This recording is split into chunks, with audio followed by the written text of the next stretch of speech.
Hello friend, welcome to my channel stock market channel में आपका स्वागत है। आज जिस शेयर के बारे में बात करने वाले हैं वो शेयर को आप देख रहे हैं। शेयर डाटा सेंटर से रिलेटिव प्रोजेक्ट है चला है और इसके पास ऑलरेडी डाटा सेंटर से रिलेटिव प्रोजेक्ट है। चैनल पे आए हैं तो चैनल को सब्सक्राइब कर दें। हमारा टारगेट है 1000 सब्सक्राइबर, उसको पूरा करने में सहयोग करें। कंपनी का नाम है अनंतराज। कंपनी का नाम है अनंतराज। आप देख रहे होंगे, ये रियल एस्टेट और इंफ्रास्ट्रक्चर की कंपनी है जो अभी फिलहाल ये डाटा सेंटर में काम करने वाली है। इसके सीईओ ने बोला है कि real estate plus data centre दोनों को में काम करेगी। हालिया अगर प्रदर्शन देखें तो कंपनी का EBITDA, company year on year करीब 39% के आसपास ग्रोथ कर रही है। एबिटा 43% के आसपास ईयर ऑन ईयर ग्रोथ है। प्रॉफिट करीब 54% के आसपास ग्रोथ है और प्रॉफिट आफ्टर टैक्स करीब 60% के आसपास ईयर ऑन ईयर ग्रोथ है। ये दिखाता है कि कंपनी आने वाले भविष्य में अच्छी ग्रोथ कर सकती है। अगर कंपनी का भी देखें पी तो करीब 40 के आसपास है। कंपनी का पी वैल्यू 4 से 5, PV value price to book value 4 से 5 के आसपास है। आरओई रिटर्न ऑन इक्विटी 6 से 7% है। हाल ही में आरओसी भी 6 से 7% है। आइए नीचे देखते हैं तो कंपनी की ताकत क्या है। कंपनी का राजस्व और मुनाफा पिछले 1-2 सालों में अपनी उच्च वृद्धि दर को दिखाया है। कंपनी डाटा सेंटर और क्लाउड सर्विस में बढ़ता ध्यान और उच्च मार्जिन वाला दोनों क्षेत्र है जहां कंपनी काम कर रही है।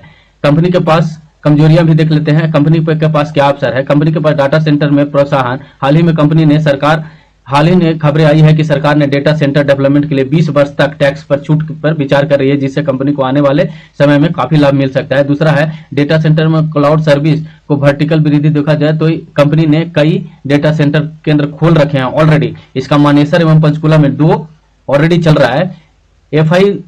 अगर एफआई 27 से 30 तक देखते हैं तो उदाहरण के लिए कंपनी का लक्ष्य data centre cloud business FI 27 में 1200 करोड़ रुपया है, जो एफआई 2032 तक 900 करोड़ होने की संभावना है।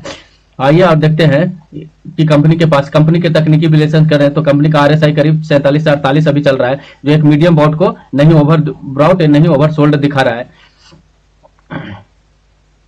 कंपनी में आने वाले भविष्य में अच्छी खासी ग्रोथ कर सकती है। कंपनी का सरकारी समर्थन भी कंपनी के पास प्राप्त है। भारत सरकार के डिजिटल इंडिया के तहत पीएलआई स्कीम से बड़े पैमाने पर कंपनी को लाभ मिल सकता है। राजस्व अगर देखते हैं तो कंपनी का राजस्व अगर हम 50 तक देखते हैं तो 2025 से लेकर 30 तक करीब 25 से 30% सीजीआर से बढ़ने की उम्मीद है। डाटा सेंटर 2030 से 40 तक 15 से 20% की ग्रोथ है, जबकि 40 से 50% 8 से 12% की ग्रोथ को दर्शाता है। चलिए आइए कंपनी को आगे जानते हैं और कुछ स्किनर.इन पे देखते हैं। तो ये अनंतराज है जो अभी तक कंपनी ऑल टाइम में करीब 300% का रिटर्न दी है। एक साल में कंपनी का करीब 2% के आसपास रिटर्न है। इसका करेंट पी अभी इसका मार्केट का 24,708 करोड़ का है। करेंट प्राइस 720 रुपया चल रहा है। इसका 52 वीक लो हाई करीब 948 रुपया है। अभी करेंट पी 53 का है, जबकि इंडस्ट्री पी 41 है। पी के लगभग आसपास ही है। अगर कंपनी को एनालिसिस देखते हैं तो कंपनी करीब 73.9% सीजीआर से 5 सालों में वृद्धि दिखा रही है। हाल ही के क्वार्टर में देखते हैं तो कंपनी करीब 600 करोड़ के आसपास सेल्स की है, जिसमें 126 करोड़ इसका प्रॉफिट है। ईयर ऑन ईयर बेस पे देखते हैं तो 2014 से लेके जहां कंपनी 483 करोड़ का सेल्स कर रही थी, वहीं 2025 में कंपनी का बढ़ के सेल 2000 करोड़ हो गया, करीब 5 गुना। नेट प्रॉफिट 100 करोड़ कमा रही थी 2014 में, जो प्रॉफिट करीब 461 करोड़ के आसपास हो गया। प्रॉफिट भी 4.5 गुना के आसपास हुआ है। बैलेंस शीट में देखते हैं तो कंपनी के पास 4000 का रिजर्व पड़ा हुआ है, जबकि उसके सामने कर्जा 482 करोड़ का है। अगर इन्वेस्टर में देखते हैं तो 60% प्रमोटर के पास होल्डिंग है, 11% के आसपास एफआई और 6% के आसपास डीआई, 23% इसमें पब्लिक का होल्डिंग है। चलिए चार्ट से हम लोग समझने की कोशिश करते हैं एक बार अनंतराज को।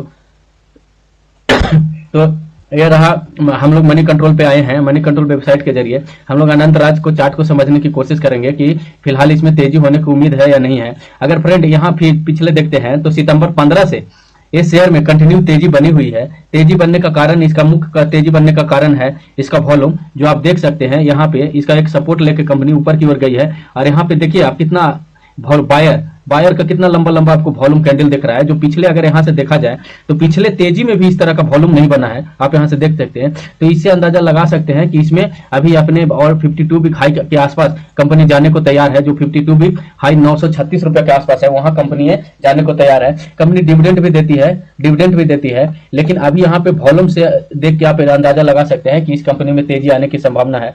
धन्यवाद फ्रेंड, वीडियो को देख रहे हैं तो सब्सक्राइब जरूर करें। हमारा टारगेट पूरा करने में आप सहयोग